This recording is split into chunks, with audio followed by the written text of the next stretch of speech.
guys, I am back to answer your questions today from the video I posted a couple videos ago where I was like, ask me a question and I'll answer. So I've got the questions right here and I'm just going to get started. So Beautiful Lady in Purple commented and she said, what is your real passion in life apart from being on a raw food diet? And first of all, Beautiful Lady in Purple, you always give me the sweetest comments and I appreciate them very much. But my real passion really is the raw food diet. It is health, but it's health in every sense of the word, so encompassing more than just the diet. You know, spirituality is a passion of mine, and just nature is a passion. And I have all these little passions and little caveats, but my big main one, like the with the flame burst underneath me, definitely is the raw vegan diet and just health in general.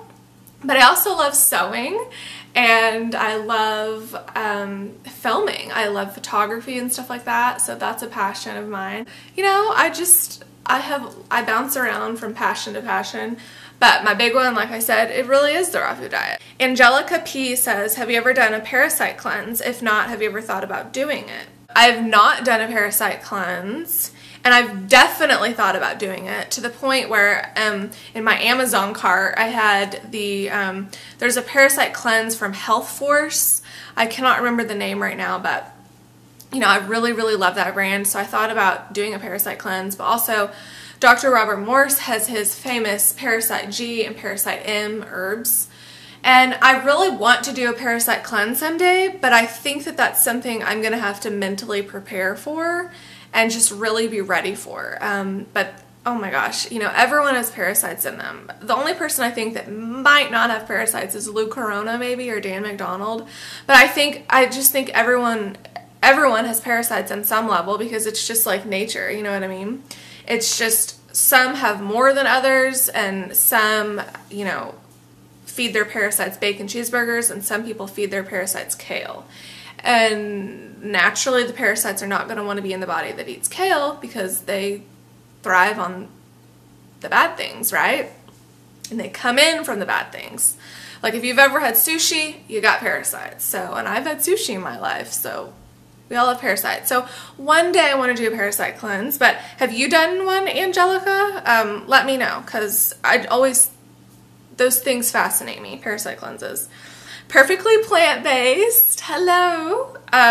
What do you do for a living? Somehow I feel you work with children. No, I don't work with children. I work at a Pilates studio and I love it very much. Felicia Hope says, how much does it cost you to eat raw vegan in a month, and how do you afford it? How do you find time to eat raw vegan foods with a full-time job? I struggle whenever I work. Okay, she had lots of questions. First of all, I'm not sure how much it costs for me to eat raw vegan, but I do admit that it is expensive because I do buy all organic and it is expensive. I mean, I wish that buying a box of raspberries was the same cost as buying a Kit Kat, but it's not. But the thing is that I don't go out, I don't go to Starbucks, I don't buy cigarettes and alcohol, I don't buy all these things, you know, Domino's Pizza. I just buy all raw food. So it is more expensive, but I'm putting all of my grocery money towards the raw foods, and I'm not, you know, venturing out on all these things that most people do. So your money ends up equaling out for the most part, and you can eat raw. There are cheap ways to eat raw, like eating more bananas or finding the deals and the sales and stuff like that. And I do try to do that as much as I can, but I admit that it is expensive. Have I calculated it? No. But it is expensive, and it just is what it is. I'm very blessed. And yeah, but like people like Tanny Raw, she talks about all the time how she eats raw on a budget. You know, on a shoestring budget, she says. And so it is doable. It's just, you know, what you seek out and how you can finagle that. What do you do for a living? I work at a Pilates studio, and it is flexible. You know, I can bring a smoothie or whatever with me. How do you find time to eat raw vegan foods with a full-time job? Well, I do work at a Pilates studio in the morning, so it is part-time, but then I spend the afternoons doing my YouTube videos and editing and all of this stuff.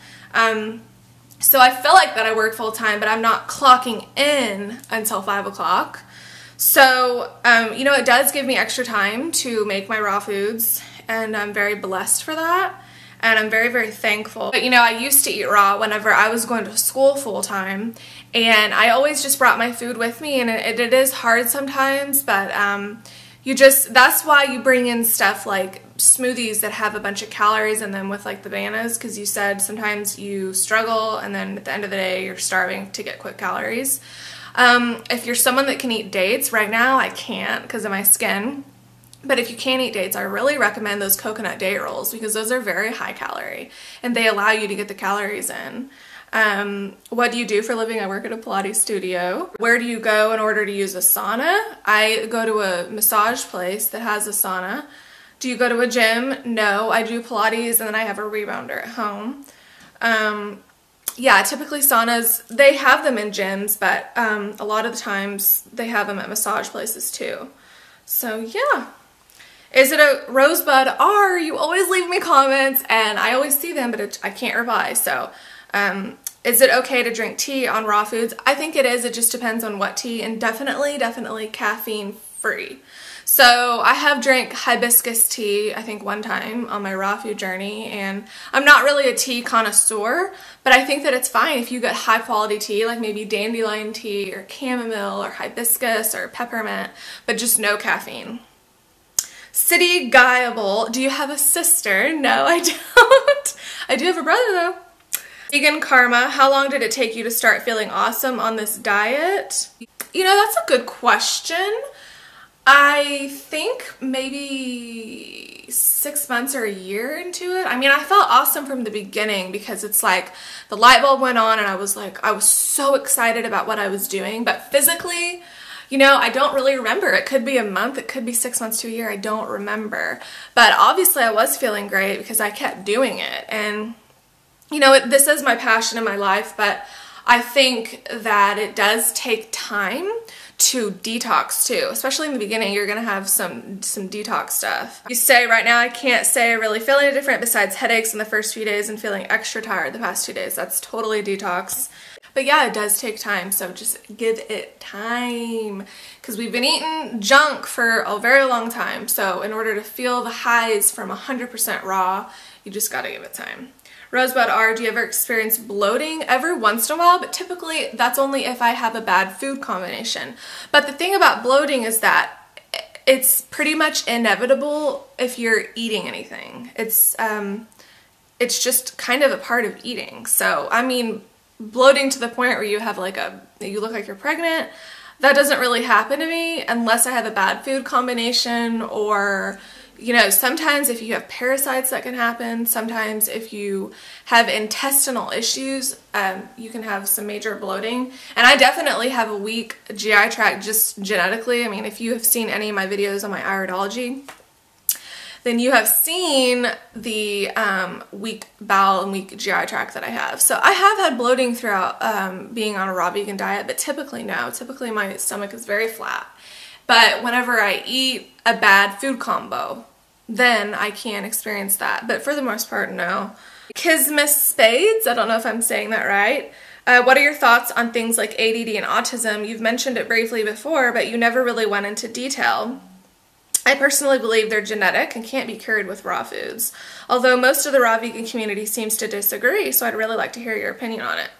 Well, I believe that you said in a previous comment that you had autism, and for me, I think that ADD and autism can be genetic, but I think, like they say, that genetics load the gun and your diet pulls the trigger. With that, I also think that what your mom ate and how, you know, her issues were pulls the trigger too. Were you breastfed? Did you have vaccines? I think that, you know, the genetics can play a role in that, but I think that the environment, you know, what did you eat when you were in the womb? What did you eat when you were a baby? I think that definitely plays a role. Now, can you cure these things with raw foods and detox? I think that in time, yes. I think that you can cure anything, honestly. Especially if you subscribe to Dr. Morse's ideology, I think that you can. I mean, he has detoxed HIV. So yes, I do, and I wouldn't dismiss it just because you think that it's genetic. I think that if you give this the long shot, I mean, it might take 5 years, but it takes time. And also look into water fasting. But yeah, I mean, that's just my thought processes, and you know, I don't know everything, but that's just my opinion. So you asked and I'm telling you. So that is all the questions, you guys, and if you have any more, comment on this video and maybe we can make this a recurring thing where I just keep answering questions because I enjoy it. And like I said, I don't know everything, but I can give you my opinions on my experiences, right? So thank you guys so much for watching, and look at this cute shirt. It says raw. Isn't that cute? Anyway, I will see you guys later. Bye.